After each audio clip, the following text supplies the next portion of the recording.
Talagang sunod-sunod rin yung mga natutuklasan ng mga flood control projects na GHOST, substandard. Yes. So ito nga inilunsad ng Mayors for Good Governance o yung tinatawag nilang M4GG, ang isang nationwide initiative na tinatawag na Report Infra. Ayan, magsumbong, parang sumbong infra para labanan po ang katiwalian sa mga proyektong pang-infrastruktura ng gobyerno. Paano gagawin? Ayan, kailangan to pinapahintulutan ng programa ang mga mamamayan na mag-ulat ng mga ghost project, mga substandard, mga gawa, o yung mga overpriced na mga kontrata. Ayan, di ba? Kumbaga, may Citizen Watch. So, sinimulan ito kahapon, October 16, at maaari pong isumite ang mga ulat sa pamamagitan ng ito po, i-flash namin. May telepono sila.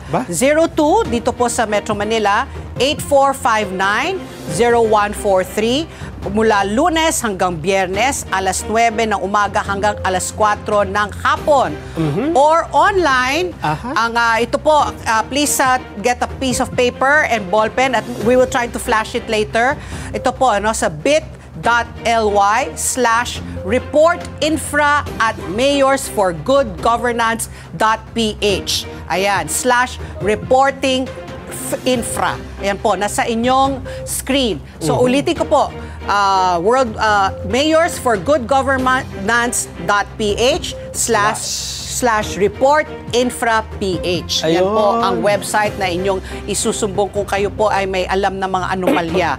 So sinabi po ni Pasig City Mayor Vico Soto, syempre siya isa sa mga nangunguna dyan, mga convenor, ng inisyatibang nito ay naglalayong bigyan po ng kapangyarihan ang mga Pilipino na makibahagi sa paglaban sa katiwalian sa pamamagitan ng pagbibigay ng isang ligtas, ayan, for sure, safe na channel para sa mga whistleblower na magbabahagi ng verified information o ebidensya. Wag tayo maglalagay ng mga prank-prank dyan. Diba? Let's make it a legitimate.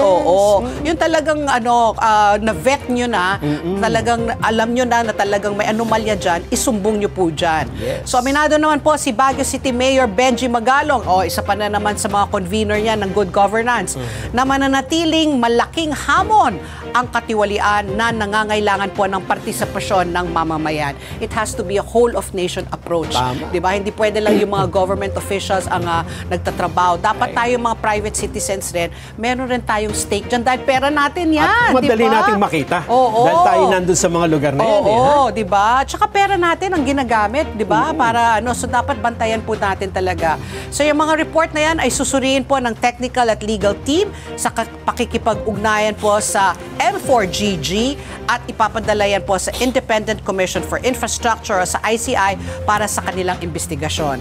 Sinabi naman po ni Quezon City Mayor, ang ating napakasipag na mayor dito sa Quezon City, si Joy Belmonte, isa rin yan sa mga convenor na binubusisi na po ng mga alkalde ng kanilang mga miyembro ang mga proyektong isinasagawa ng DPWH sa kanilang mga lugar mula pa noong 2015.